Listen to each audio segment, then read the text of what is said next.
Hari ini saya akan menjelaskan materi tentang 5S, kebiasaan orang Jepang. Yang pertama Seiri, yang kedua Seiton, yang ketiga Seiso, yang keempat Seiketsu, dan yang kelima Setsuke. Perusahaan-perusahaan industri Jepang dalam menjalankan proses industrinya menerapkan prinsip 5S.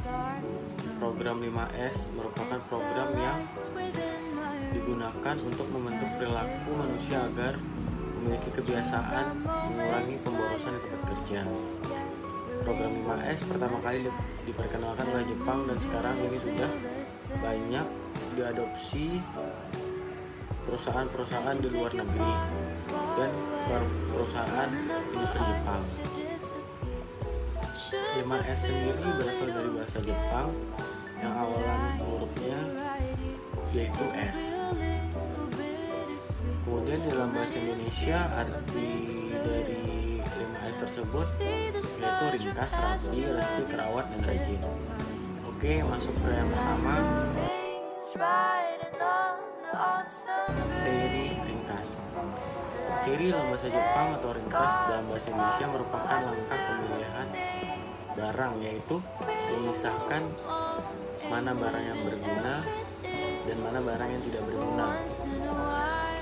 Untuk barang yang masih berguna kita simpan, dan barang yang tidak berguna kita buang.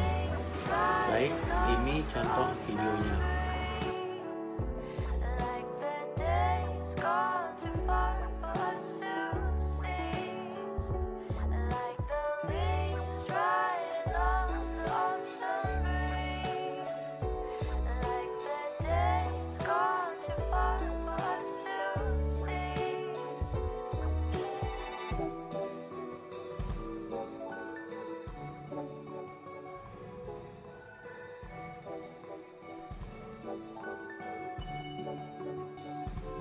I can take you far, far away, far enough for us to disappear. Should you feel a little scared, know that I'm still right here. It will be a little bittersweet. It might even feel. Lanjut untuk yang kedua, Seiton dalam bahasa Jepang, dalam bahasa Indonesianya adalah rapi. Seiton dalam bahasa Jepang atau rapi dalam bahasa Indonesia merupakan langkah penataan barang agar barang-barang tersebut ketika dicari akan lebih mudah untuk ditemukan. Barang-barang dalam tempat kerja harus ditempatkan dalam tempatnya secara rapi dan teratur sehingga kita tidak susah untuk mencari barang tersebut, dan ketika kita ingin menggunakannya kita tidak pusing untuk mencarinya. Ini adalah salah satu langkah efisien yang dibuat dari kebiasaan orang Jepang. Baik, kita lanjut ke ini contoh video penerapan.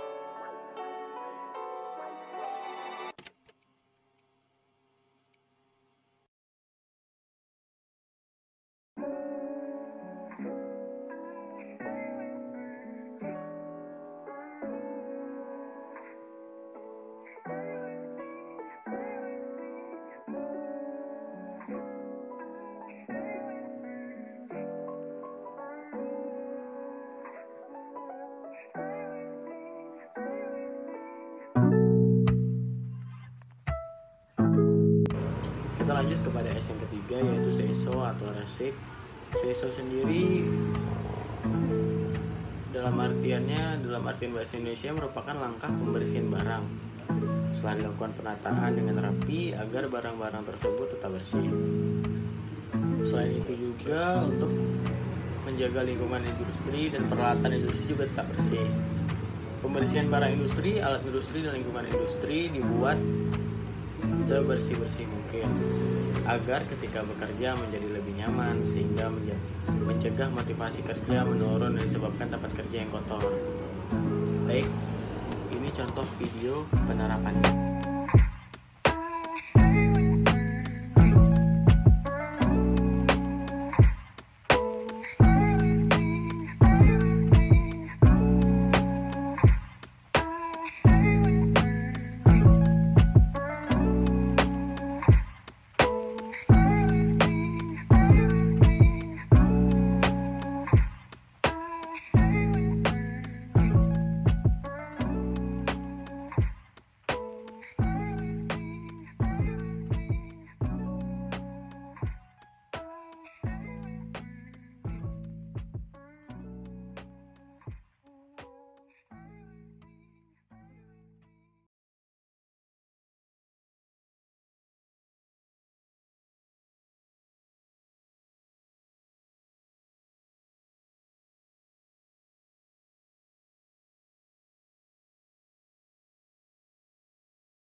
selanjutnya kita masuk kepada S yang terakhir, yaitu Shiketsu atau rajin.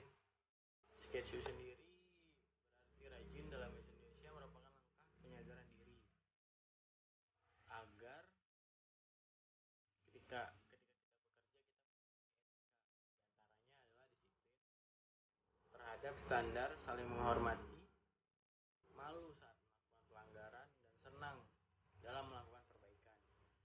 Baik, ini contoh penerapannya dalam kehidupan.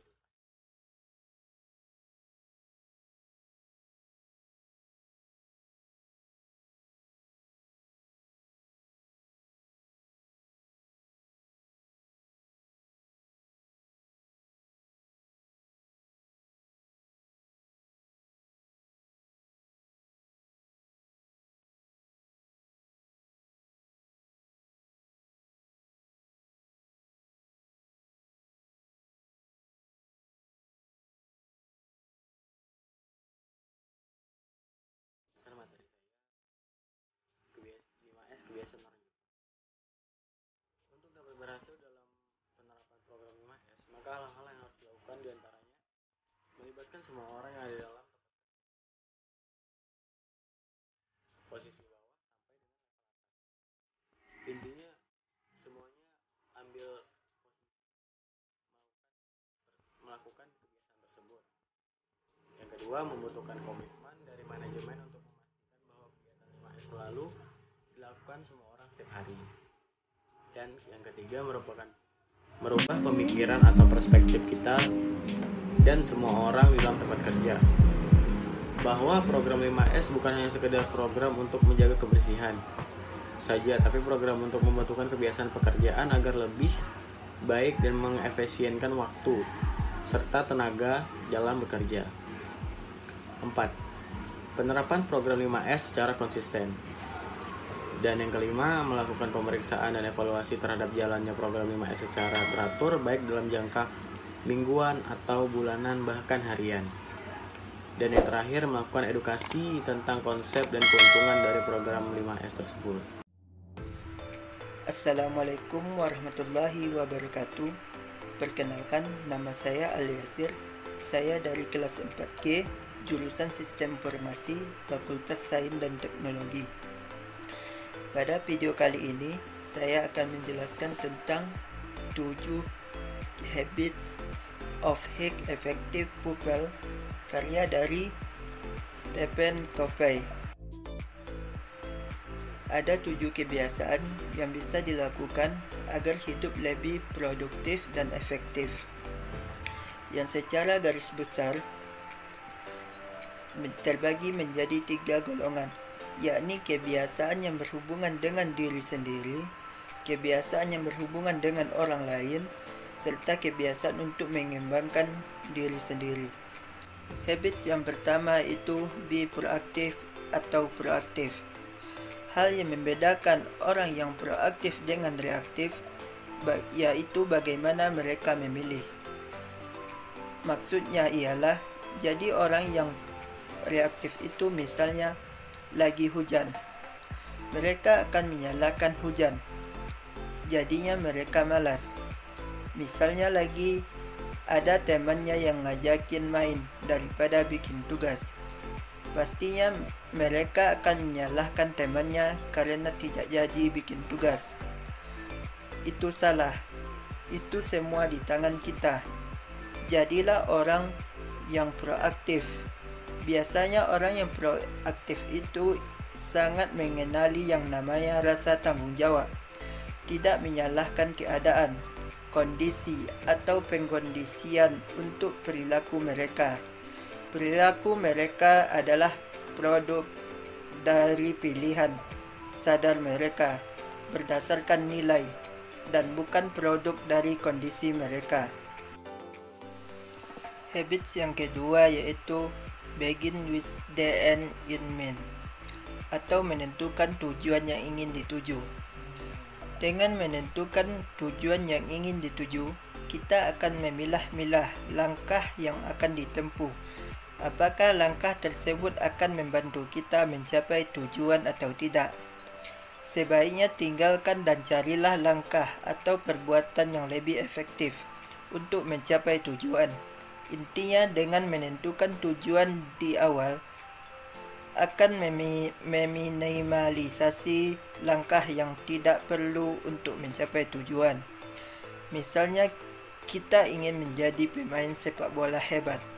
Pastinya kita bertanya-tanya, bagaimana caranya menjadi pemain bola yang hebat?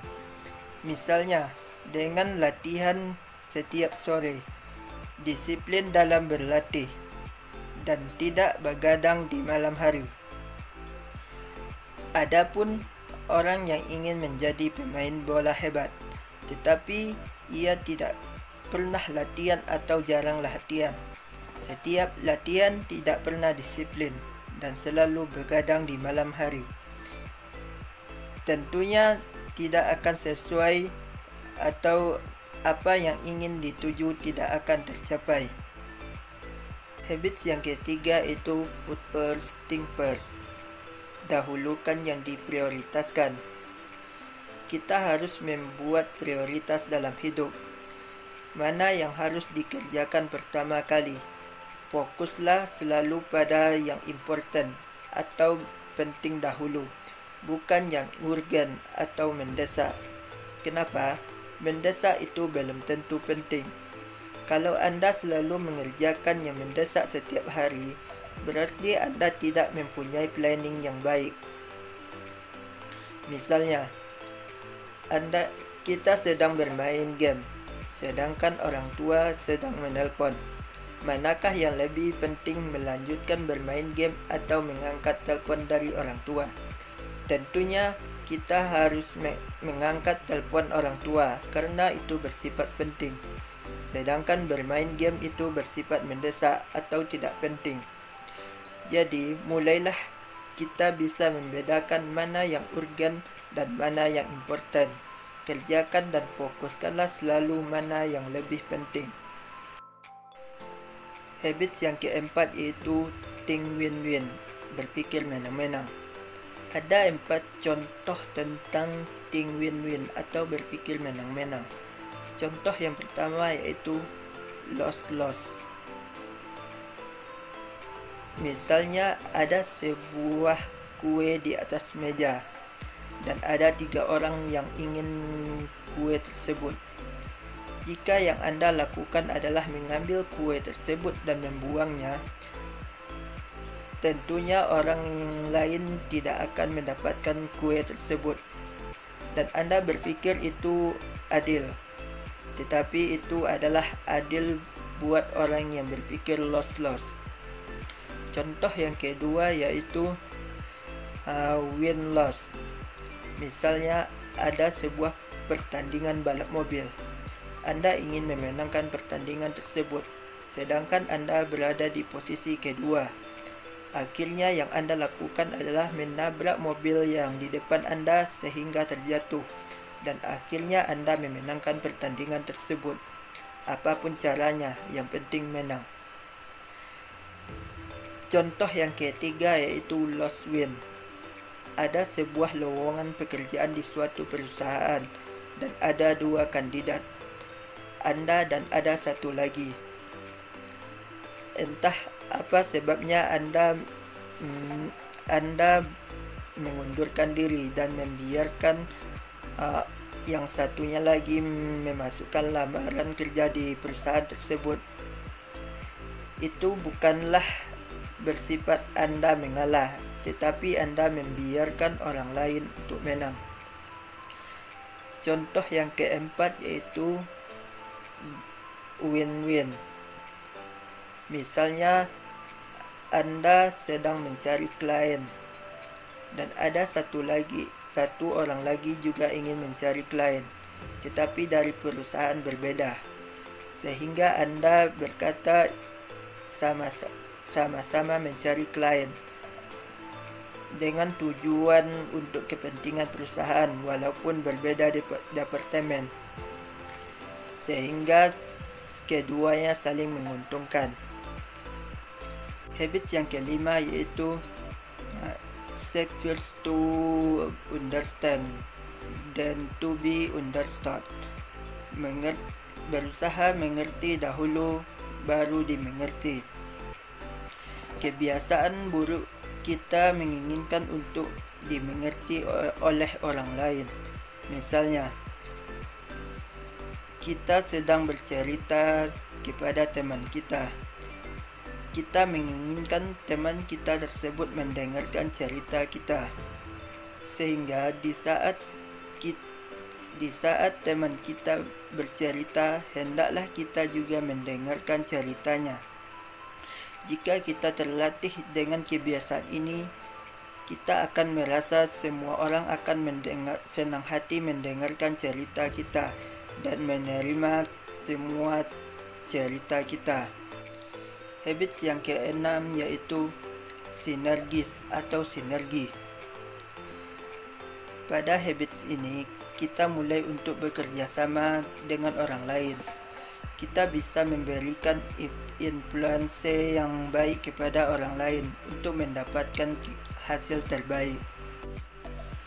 Habits yang ketujuh yaitu sharpen the saw atau asal gergaji. Kebiasaan ini akan meningkatkan kemampuan atau pengetahuan kita. Seperti hidup kita harus mengasah fisik kita, otak kita, rohani kita, skill kita, dan yang lainnya. Tantang diri kita untuk menjadi lebih baik. Demikianlah video dari saya tentang 7 habit. Semoga bermanfaat untuk kita semua. Saya akhiri. Assalamualaikum warahmatullahi wabarakatuh. Assalamualaikum warahmatullahi wabarakatuh. Perkenalkan, nama saya M. Zakir Ramadan Z. Saya dari kelas 4C, jurusan Sistem Informasi. Baik, di sini saya akan membuat video 5 habit orang Jepang atau 5 kebiasaan orang Jepang. Yang pertama itu ada ringkas, yang kedua ada rapi, yang ketiga ada resik, yang keempat ada rawan, yang kelima ada rajin. Mari kita saksikan. Baik, yang pertama itu adalah ringkas, di mana saya sini memberi sampel. Itu adalah penataan meja belajar. Dan maksud dari ringkas di sini adalah kita memilih benda apa saja yang baik itu digunakan atau tidak agar tidak memenuhi meja kita. Baik, di sini kita bisa melihat meja pelajar ini sangat berantakan, yang mana ada tas yang berantakan, ada buku, ada jam, dan ada kotak pensil, dan ada laptop. Dimana kita di sini memilih barang yang akan kita gunakan kembali atau barang yang tidak akan kita gunakan kembali. Dimana kita meletakkan barang yang tidak digunakan ini di dalam tas. Contohnya seperti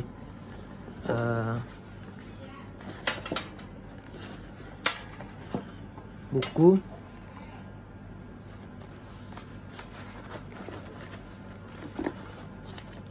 kotak pensil,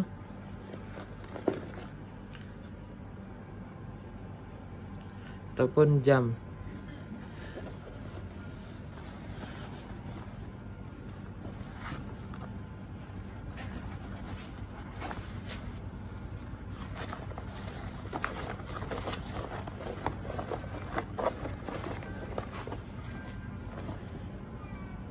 Dan untuk laptop ini kita bisa menutupnya agar nampak supaya rapi,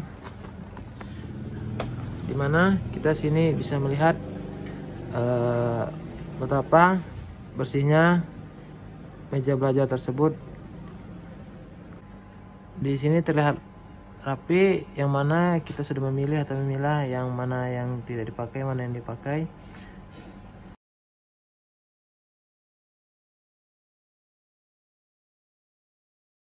Baik, di sini kita sudah melihat contoh video dari penataan meja belajar, yang mana kita meringkas barang yang akan digunakan kembali atau barang yang tidak akan digunakan kembali, agar supaya kita melihat meja itu tetap tertata dengan rapi.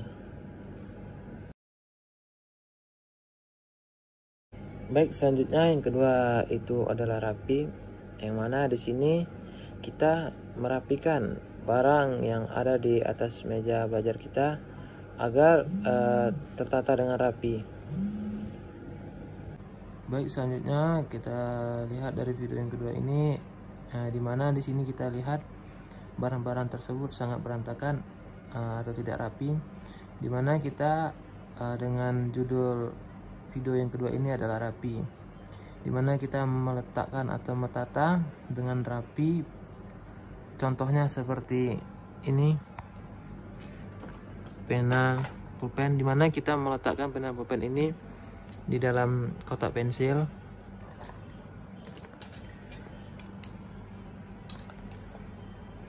Dan ini charger, ini bisa kita letakkan di dalam sebuah tas yang mana digunakan agar meminimalisirkan tempat supaya tidak banyak di atas meja tersebut.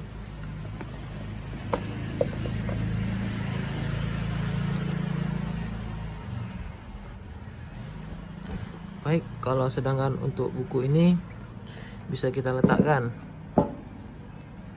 di atas meja saja, atau di atas laptop, atau di bawah laptop gini. Dan Al-Quran ini bisa kita letakkan di atas buku ini, atau kita juga bisa meletakkannya itu di rak buku supaya terlihat lebih rapi. Dan ini jam bisa kita taruh di sini, dimana di sini saya memberi sampel dikatakan rapi itu seperti ini.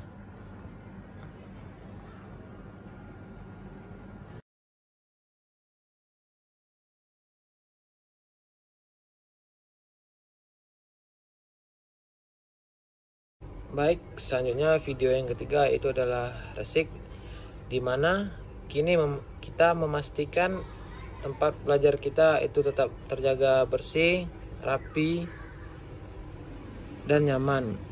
Baik, kita lihat saja contoh cuplikan video selanjutnya. Baik, di sini kita bisa melihat meja belajar kita sangat kotor. Ini ada tumpahan makanan dan ini adalah contoh tumpahan minuman. Dimana di sini materi yang ketiga itu resik, dimana kita harus mengkondisikan tempat kita belajar atau dimanapun itu kita harus tetap bersih. Dimana di sini kita harus membersihkan kotoran yang ada di atas meja kita. Baik, itu bisa digunakan pakai tisu ataupun lap. Sini saya akan membersihkan bekas makanan yang tumpah.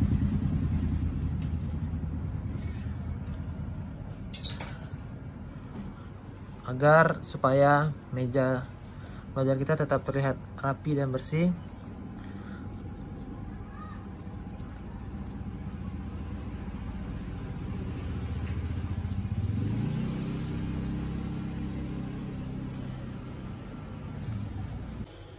Baik, di sini saya akan menambahkan sedikit penjelasan dari materi yang awal tadi, di mana resik ini sangat berguna bagi kita semua, di mana kita apabila kita memiliki lingkungan sekitar yang bersih, rapi, nyaman, di situ pula kita sangat bersenang terhadap lingkungan tersebut. Apabila tempat kerja kita atau tempat belajar kita itu sangat kotor, sangat dekil atau selain sebagainya, kita tidak nyaman bekerja atau belajar di tempat tersebut. Baik, selanjutnya di video keempat ini dengan judul rawat, di mana di sini kita merawat barang yang kita gunakan, contohnya bisa seperti laptop, jam, buku, Al-Quran, dan pena ataupun pensil, kotak pensil, dan alat-alat yang biasa kita gunakan, baik itu dalam untuk belajar atau bisa digunakan untuk sehari-hari. Jadi maksud dengan rawat di sini, kita merawat barang apa yang kita gunakan agar itu bisa digunakan kembali.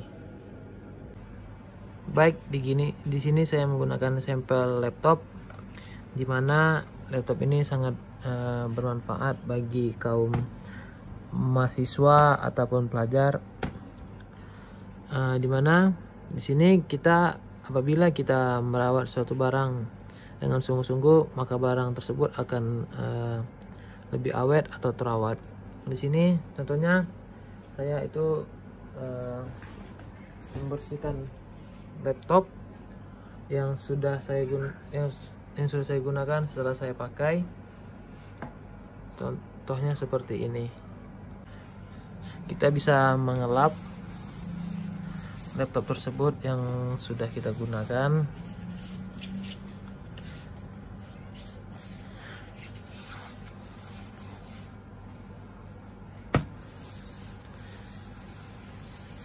Apabila sudah dibersihkan ini, kita bisa juga menyimpan dengan tempat yang sangat bagus di dalam tas atau di lemari, karena apabila itu diletak dengan yang bagus, maka barang tersebut akan lebih terawat dan lebih tahan lama.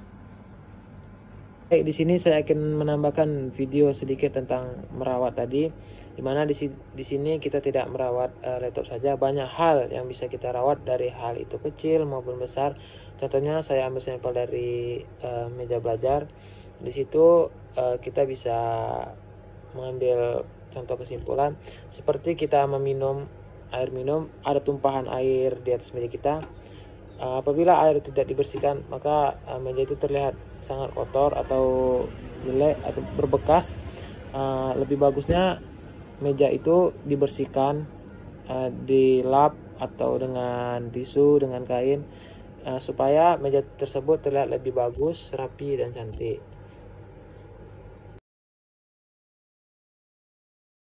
Baik, selanjutnya video yang kelima atau video yang terakhir, yaitu rajin, dimana di sini kita harus rajin dalam melakukan sesuatu hal. Contohnya bisa seperti kita dalam kegiatan bekerja, mengerjakan tugas, membantu orang tua, namanya hal lainnya yang bisa kita kerjakan.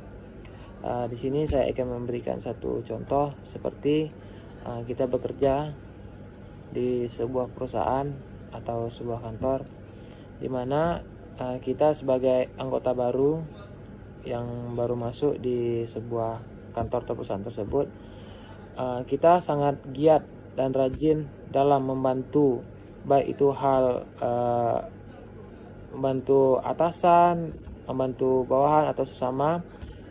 Di sini kita bisa dilihat oleh atasan apabila kita rajin terhadap atasan atau rajin apabila kita rajin terhadap suatu kerjaan ini, maka orang bisa menilai kita bahwasannya, oh ini anak sangat rajin. Orang banyak peduli terhadap kita, orang banyak tersanjung dengan kita dengan sikap kita yang rajin tersebut. Jadi kita jangan malu, jangan sungkan. Jadi rajin-rajinlah dalam melakukan hal yang sangat bermanfaat, apalagi bagi kedua orang tua dan orang sekitar. Mungkin sekian dari saya. Apabila ada kesalahan mohon dimaafkan, lebih dan kurang saya minta maaf. Wabillahi taufiq wal hidayah. Wassalamualaikum warahmatullahi wabarakatuh. Assalamualaikum warahmatullahi wabarakatuh. Perkenalkan, nama saya Rizky Alfari dari kelas SIP 4G, Prodi Sistem Informasi, Fakultas Sains dan Teknologi, Universitas Islam Negeri Sultan Syarif Qasim Riau. Budaya kerja Jepang bisa dikatakan cukup unik. Salah satu konsep dasar yang biasanya menjadi dasar budaya kerja Jepang adalah 5S. Konsep 5S terdiri dari Seiri, artinya ringkas, Saitan artinya rapi, Seiso artinya resik, Saiketsu artinya rawat, dan yang terakhir ada Setsuke artinya rajin. Di Indonesia, konsep 5S ini diterjemahkan menjadi 5R. S pertama adalah Seiri, artinya ringkas. Seiri pada dasarnya berarti menyortir segala sesuatu di setiap area kerja dan hanya menyimpan apa yang diperlukan.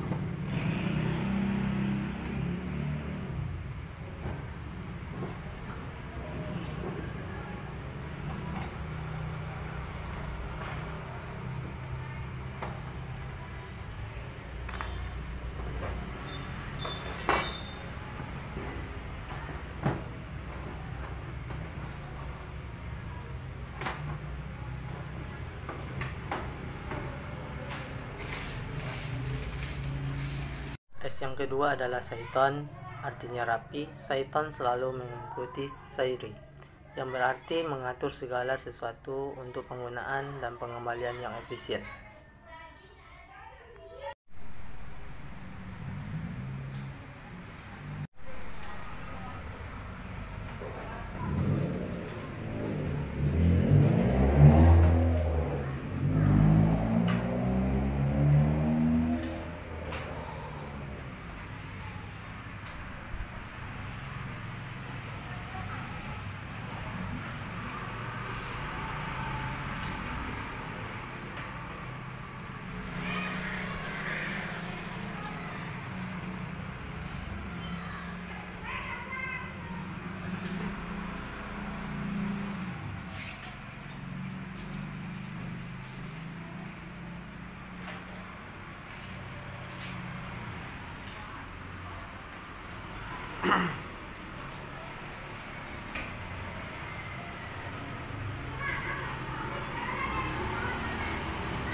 Yang ketiga adalah Seiso, artinya resik.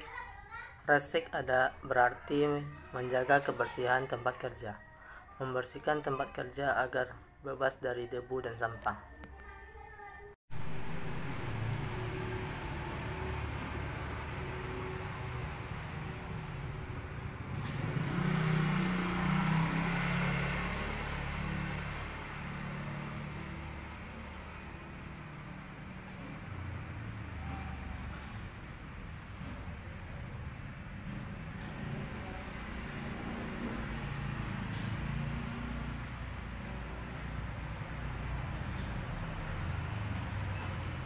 Yang keempat adalah Saiketsu, artinya rawat, mempertahankan tempat kerja agar tetap ringkas, bersih, resik, dan rapi.